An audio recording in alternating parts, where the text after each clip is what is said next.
নমস্কার, the story রিপাবলিকে আপনাদের সঙ্গে আমি অনিকেত।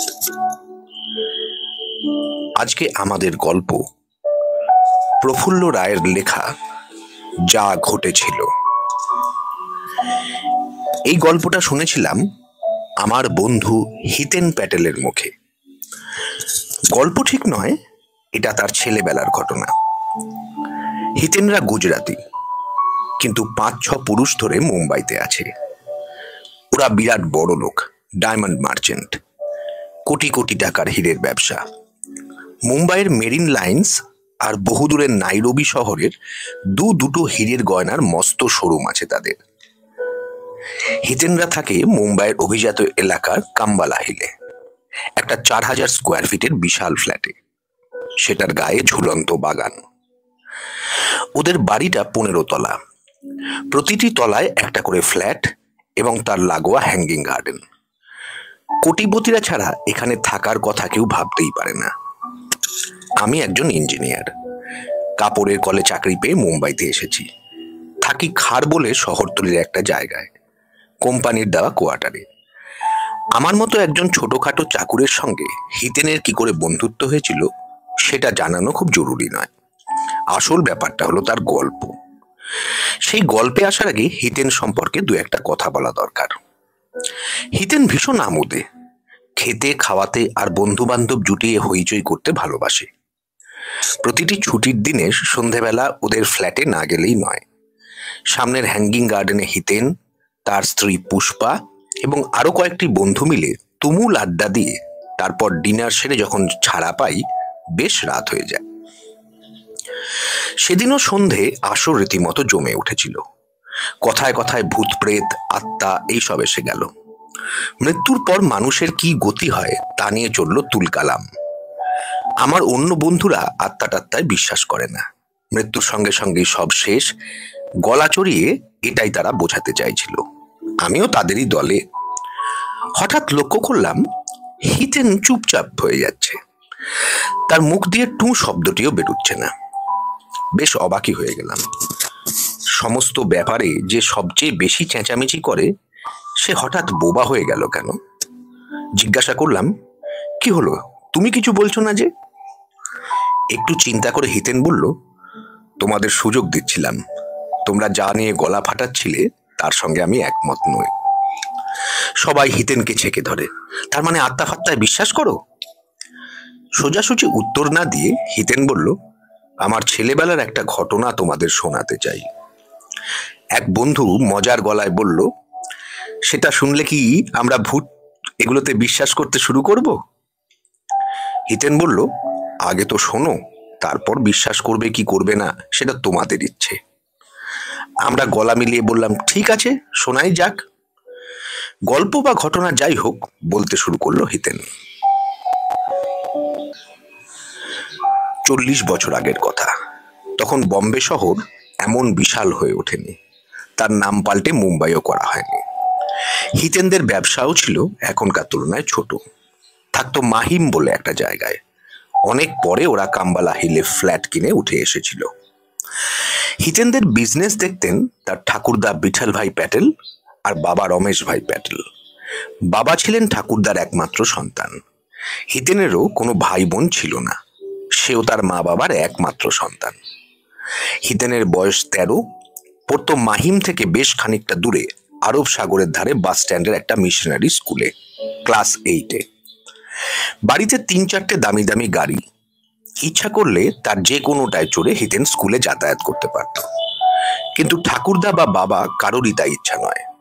তারা চাইতেন হিতেন একটু কষ্ট করতে শিখুক, চারপাশের পৃথিবীটা কিরকম নিজের চোখে দেখুক।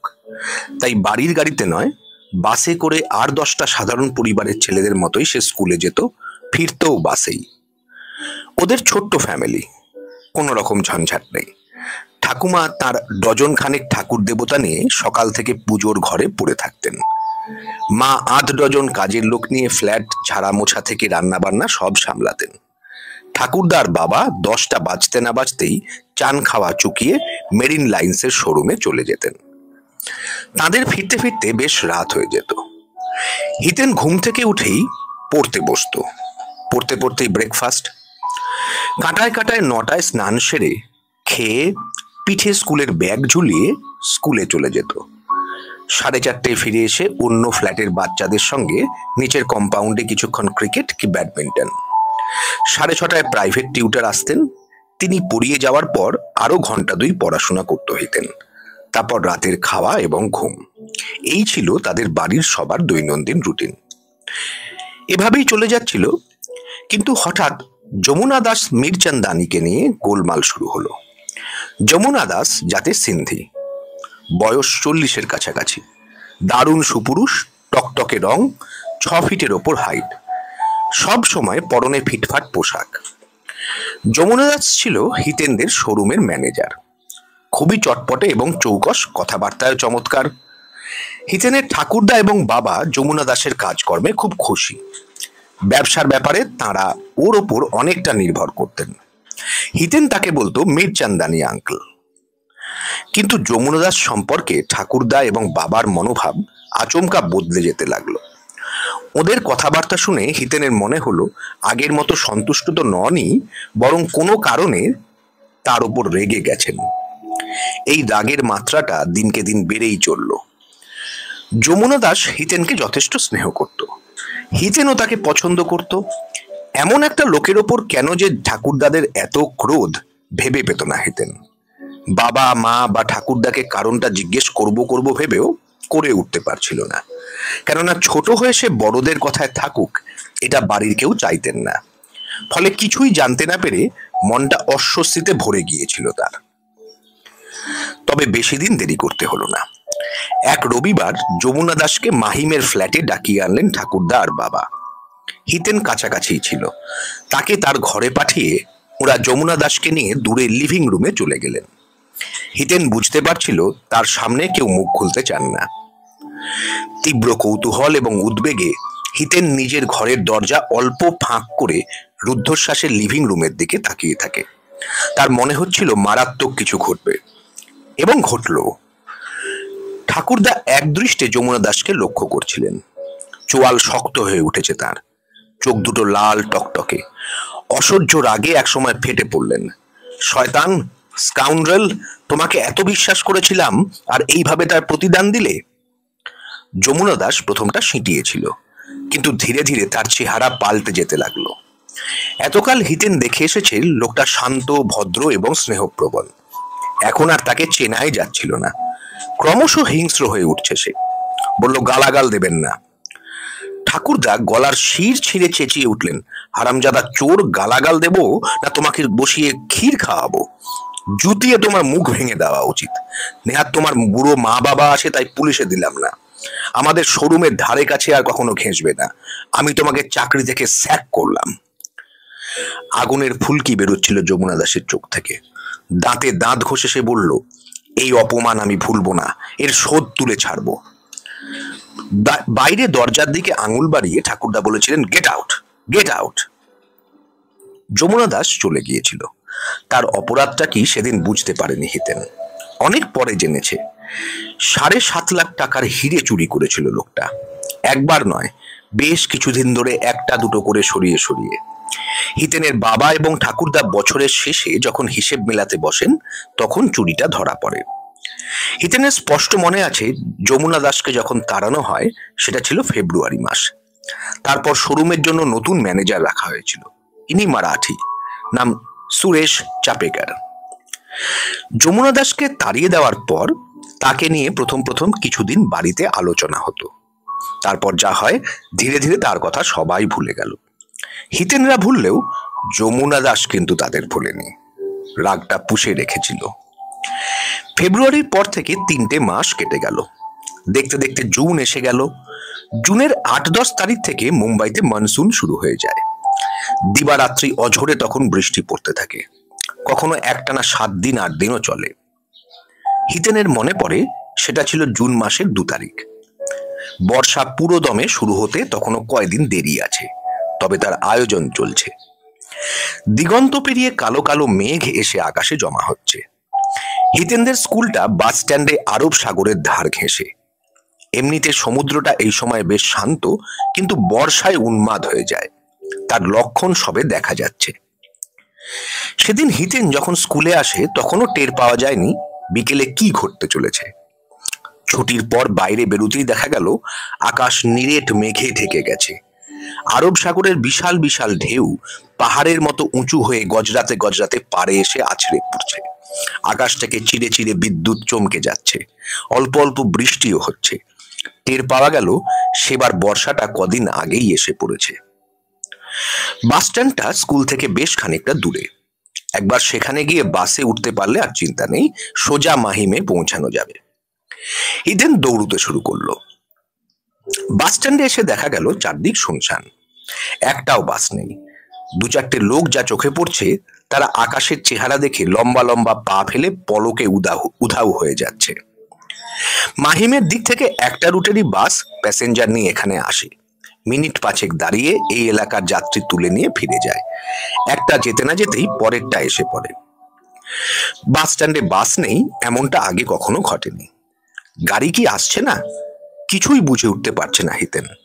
এমন কেউ নেই যাকে জিজ্ঞেস করা যায়।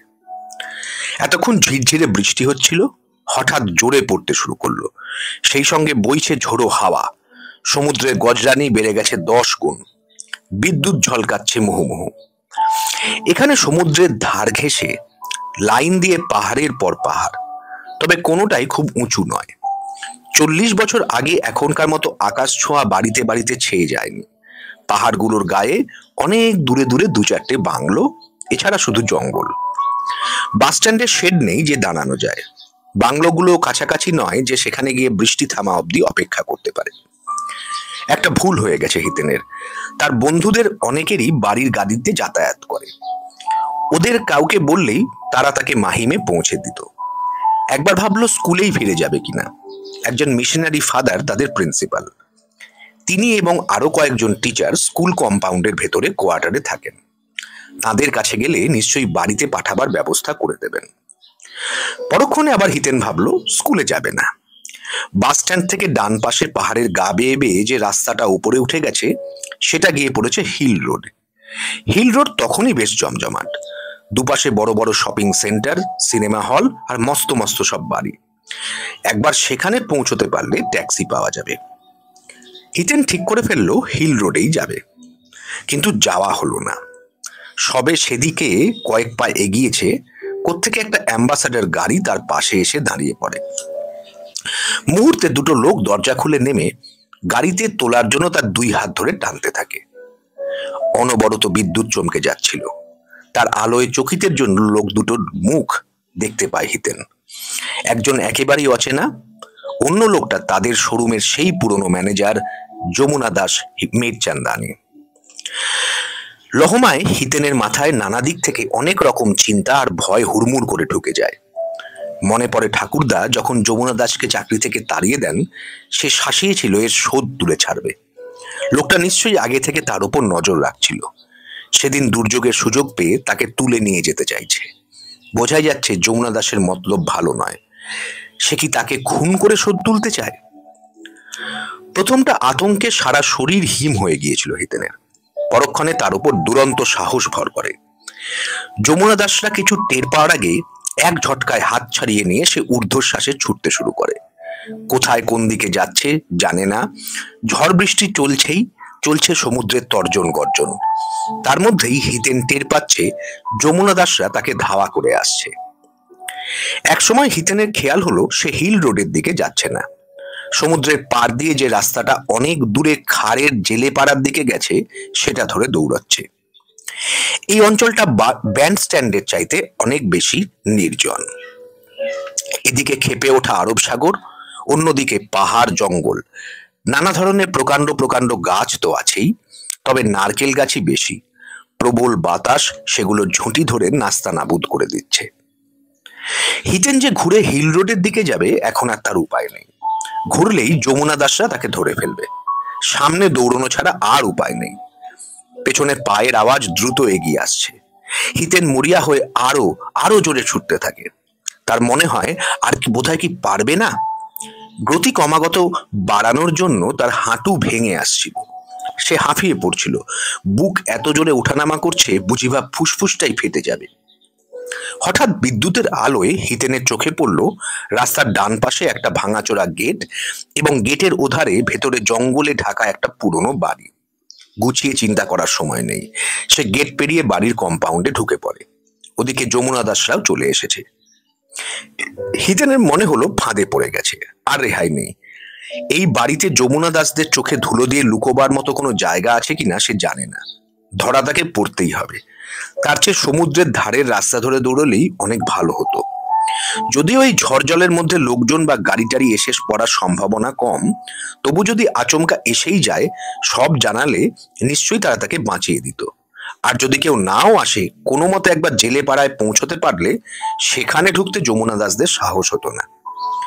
কিন্তু তখন আর সেসব ভেবে লাভ নেই। গেটের পর থেকে প্রচুর ঝোপঝাড় আগাছা, সেসব ঠেলে সরিয়ে অন্ধের মতো এগুতে লাগলো হিতেন। কিভাবে জানে না, তবু বাঁচার একটা চেষ্টা তো করতেই হবে। গেট থেকে সবে খানিকটা গেছে, তার কানের কাছে কেউ মুখ এনে চাপা গলায় ইংরেজিতে বলল, ভয় নেই, তোমাকে যারা তাড়া করেছে তাদের ব্যবস্থা আমি করছি। আশেপাশে কাউকে দেখা যাচ্ছে না। ভীষণ চমকে ওঠে হিতেন। প্রচন্ড ভয়ে তার গায়ে কাঁটা দেয়। কি করবে সে ভেবে পাচ্ছিল না। না পারছে এগুতে, না পারছে পেছোতে। কেউ যেন পেরেক ঠুকে তার পা মাটিতে গেঁথে দিয়েছে। সারা শরীর টলছে। প্রবল ঝড় বৃষ্টির মধ্যে চারদিকে সমস্ত কিছু দুলতে শুরু করেছে। দুই খুনে আরো এগিয়ে এসেছে। সেই গলাটা আবার শুনল হিতেন, লিসি, বদমাস দুটোকে সামলা। সঙ্গে সঙ্গে কুকুরের গর্জন শোনা গেল। মনে হলো ডোবারম্যান। দেখা যাচ্ছে না, কিন্তু বোঝা গেল কিছু একটা ছুটে গিয়ে যমুনা দাসদের ওপর ঝাঁপিয়ে পড়ল। তারপরেই তীব্র করুণ মরণ কাতর চিৎকার। যমুনা দাসরা মাটিতে আছড়ে পড়েছে। হিতেন আর দাঁড়িয়ে থাকতে পারছিল না। বেহুশ হয়ে লুটিয়ে পড়ার আগে টের পেল কেউ তাকে দুহাতে জড়িয়ে ধরে কোলে তুলে নিয়েছে। জ্ঞান ফিরল পরদিন সকালে। হিতেন একটা পুরনো লোহার খাটে ডান পাশ ফিরে শুয়েছিল। চোখ মেলতেই দেখতে পেল এটা একটা মস্ত হল ঘর। টাইলস বসানো মেঝে ভেঙে গেছে। অনেক উঁচু সিলিং থেকে প্লাস্টার খসে পড়েছে। দেওয়ালগুলোর হালও একই রকম। জানলায় পাল্লা নেই। চারিদিকে কত যে মাকড়সার জাল, চামচিকে আর আরশোলা উঠছে ঝাঁকে ঝাঁকে। দূরে একটা বড় বেদির ওপর যীশু খ্রিস্টের বিশাল ছবি। ধুলোবালি জমে মলিন হয়ে গিয়েছে। মনে হলো এটা প্রাচীন গির্জা। হিতেন ভেবে পেল না এখানে সে কি করে এলো। সে কি স্বপ্ন দেখছে? এক সময় ধীরে ধীরে কালকের সব ঘটনা তার মনে পড়তে লাগলো। আর তখনই খাটের বাঁ দিক থেকে সেই কালকের কণ্ঠস্বর শোনা গেল, গুড মর্নিং। সচকিতে হিতেন পাশ ফিরতেই দেখতে পায় একটা সাদা ধপধপে সারপ্লিস তার ওপর ঝুঁকে আসছে। হাত পা মাথা শরীরের কোনো অংশই দেখা যাচ্ছে না। হিতেন শিউরে ওঠে। অদৃশ্য মানুষটি কোমল স্বরে বললেন, ভয় পেও না মাই চাইল্ড। হলঘরটা দেখে আশা করি বুঝতে পেরেছ, এক সময় এটা ছিল একটা চার্চ। এখন ভেঙে চুরে গেছে। আমি ছিলাম এখানকার প্রধান ধর্মযাজক, ফাদার। আমাকে তোমার শুভাকাঙ্ক্ষী মনে করতে পারো। হিতেন উত্তর দেয় না। অশরীরী এবার বলেন, কাল ওই বদ্দার দুটো তোমাকে তাড়া করেছিল কেন? ফাদারকে দেখা না গেলেও তার স্নেহ মাখানো কথাবার্তায় ভয় কেটে গিয়েছিল হিতেনের। আন্দাজ করে নিল ইনি কাল তাকে বাঁচিয়ে দিয়েছেন। কৃতজ্ঞতায় মন ভরে যায় তার। ধীরে ধীরে যমুনা দাসের প্রতিশোধ নেওয়ার কারণ, তাদের নিজেদের বাড়ির কথা সব বলে যায়। ফাদার অনেকক্ষণ চুপ করে থাকার পর বললেন, কাল বাড়ি ফিরতে পারোনি। বাবা মা ঠাকুরদা ঠাকুরমা সবাই নিশ্চয়ই খুব চিন্তা করছেন। এখন যেতে পারবে কি? হিতেন বলল, পারবো, কিন্তু কিন্তু কি? ওই লোক দুটো। ফাদার বুঝতে পারলেন যমুনা দাসদের কথা বলছে হিতেন। তিনি বললেন, ওরা আর তোমার কোনো ক্ষতি করতে পারবে না। একটু থেমে ফের বলেন, এই নাও আমার ছোট্ট একটা গিফট। এটা তোমাদের বাড়িতে রাখবে, তাহলে জীবনে আর কখনো তোমার অনিষ্ট হবে না। হিতেন লক্ষ্য করলো ফাদারের সারপ্লিসের পকেট থেকে লকেটওয়ালা একটা সোনার চেন বেরিয়ে শূন্যে ভাসতে ভাসতে তার দিকে এগিয়ে আসছে। হাত বাড়িয়ে সেটা নিয়ে সে দেখে লকেটে রয়েছে যীশু খ্রিস্টের মিনে করা একটা ছবি। ফাদার বললেন, এসো আমার সঙ্গে, তোমাকে খানিকটা এগিয়ে দিই। বিছানা থেকে নেমে পড়ে হিতেন। হল ঘরের বাইরে একটা শ্বেত পাথরের চাতাল, তারপর সিঁড়ি ভেঙে নিচে সামলে ঝোপঝাড়, একটু দূরে ভাঙা গেট। চাতাল অবধি এসে ফাদার দাঁড়িয়ে গেলেন, বললেন, আমি আর এগুবো না। একটা সার্প্লিস তোমার পাশে হাঁটছে, অথচ ভেতরে মানুষ নেই। রাস্তার কেউ এমন দৃশ্য দেখলে হইচই বাঁধিয়ে দেবে। তুমি এগো। হিতেন বলে, আপনি আমাকে রক্ষা করেছেন, জীবনে কোনোদিন তা ভুলব না। Thank you father. বলতে বলতে আবেগে কৃতজ্ঞতায় তার গলা বুঝে আসে। ফাদার বলেন, God bless you my child.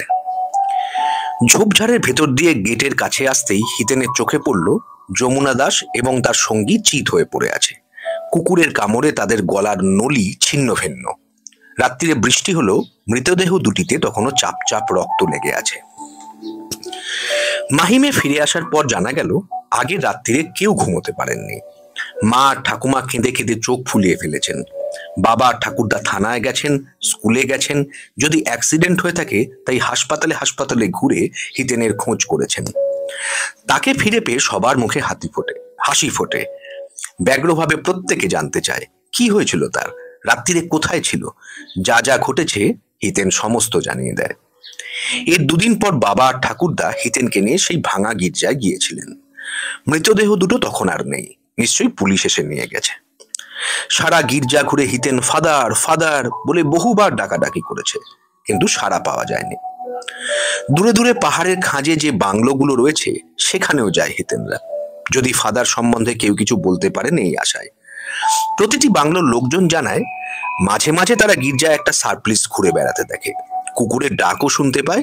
ব্যাস এটুকুই। গল্পটা শেষ করে হিতেন আমাদের দিকে তাকায়, জিজ্ঞেস করে, শব্দ শুনলে কি মনে হচ্ছে? একটি বন্ধু উড়িয়ে দেওয়ার ভঙ্গিতে বলল, গল্পটা ভালোই বানিয়েছ, শুনতে খারাপ লাগলো না? বিশ্বাস হচ্ছে না তো একটু ওয়েট করো। হিতেন উঠে গিয়ে ফ্ল্যাটের ভেতর থেকে একটা ঘর থেকে চামড়ার চৌকো মতো ব্যাগ নিয়ে আসে। সেটা খুঁজে বার করে সোনার চেন আর লকেটে যীশু খ্রিস্টের মিনে করা মূর্তিটা সে দেখায়। আরেক বন্ধু বলে, এরকম চেন কিনতে পাওয়া যায়। হিতেন একটু হেসে বলে, তাই বুঝি, ওকে, আর এগুলো দেখো। ব্যাগ থেকে এক গাদা হিন্দি এবং ইংরেজি খবরের কাগজের কপি বার করে বললে, প্রত্যেকটা কাগজে যে রিপোর্টটা লাল দাগ দিয়ে রাখা হয়েছে সেটা পড়ে দেখো। কাগজগুলো 40 বছর আগের, রং হলদে হয়ে গেছে। আমরা হুমড়ি খেয়ে পড়তে শুরু করলাম। হিতেন যা বলেছে হুবহু তাই রয়েছে রিপোর্টগুলোতে, তবে তার সঙ্গে আরো কটা লাইন জুড়ে দেওয়া হয়েছে। রিপোর্টাররা খোঁজ খবর নিয়ে জেনেছেন, বহু বছর আগের সমুদ্রের ধারের ওই গির্জায় থাকতেন ফাদার পার্কিন্স নামে একজন ধর্মযাজক। তার ছিল একটি প্রিয় ডোবারম্যান কুকুর। মৃত্যুর পরও তারা ওই গির্জা ছেড়ে চলে যাননি। প্রতিবেদনগুলো পড়ার পর আমরা কেউ কিছু বলি না, চুপচাপ বসে থাকি।